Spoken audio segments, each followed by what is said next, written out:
Welcome to the Genius Factory. Enjoy the video. In this video, I will show how to change a Lexus key battery.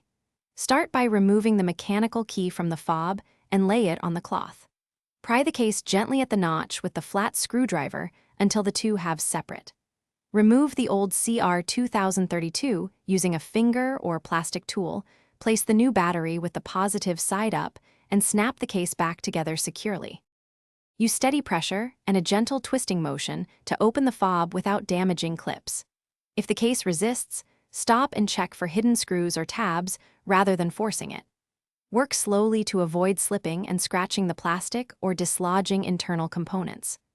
Once opened, note how the battery sits and any retained metal contacts so you can replace them exactly as found during reassembly for reliable operation and contact. Take care when removing the old battery to avoid bending contacts or losing tiny clips.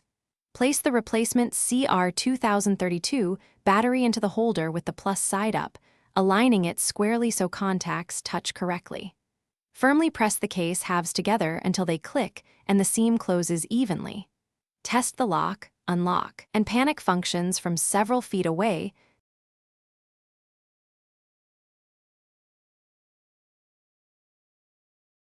Thanks for watching. If you found this helpful, don't forget to like and subscribe.